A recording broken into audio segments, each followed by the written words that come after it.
Big round of applause for Vicky as she comes up. Hey, have fun. Be sure to pick another storyteller when you leave the stage. Yeah, we'll do.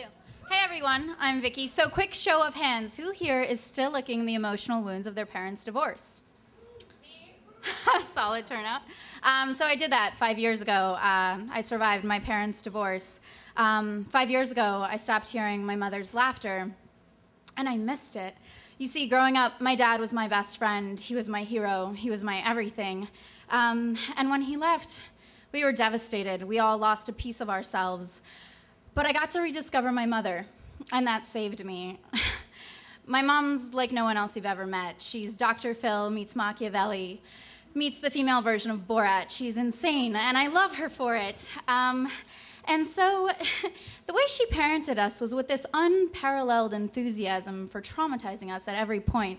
And I've never been able to figure her out. So I figured I'd get on stage and talk to 250 strangers about her most epic, traumatic parenting fails to date. So here we go. It is the night before yearbook pictures are due, your baby pictures for the yearbook. And I'm so excited. I'm looking frantically around the house, and I scream up the stairs. I'm like, "Ma, where are my baby pictures?" And she screams down, "Oh, you don't have any."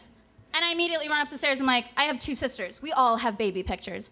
She goes, "Oh, yes, they have baby pictures, but, Vika, no, how do I put this nicely? You were ugly, baby." I was embarrassed. I didn't want proof. "Oh, Victoria, no, why you cry over this stupid American bullshit?"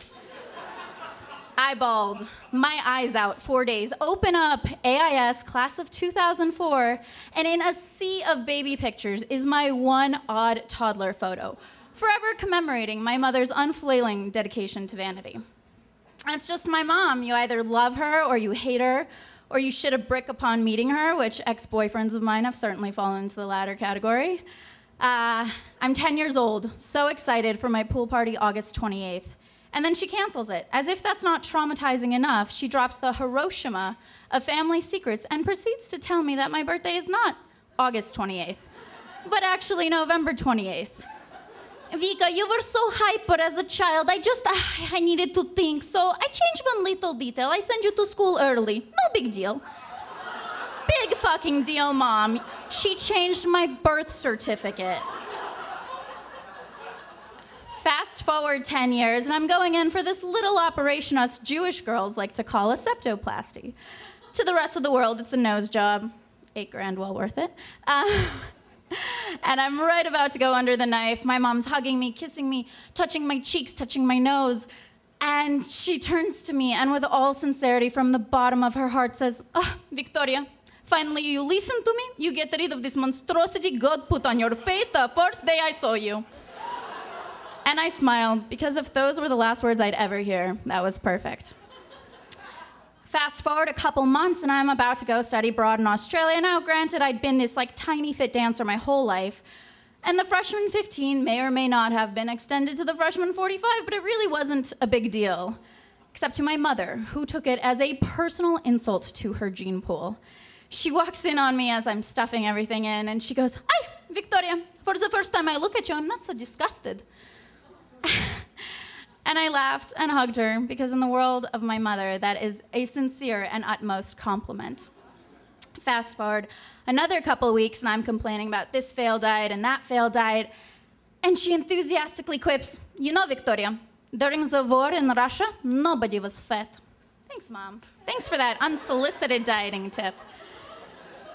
But, it's crazy. 5 years later, she's back to offending my friends left and right, saying completely insane things to total strangers on the street.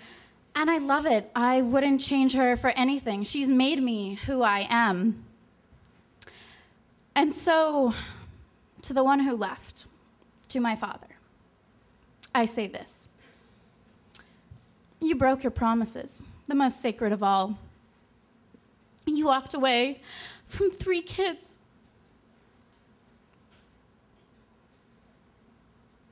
And a beautiful wife of 27 years.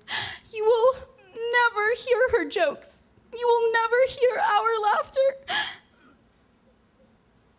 And I hate you for it. And I pity you.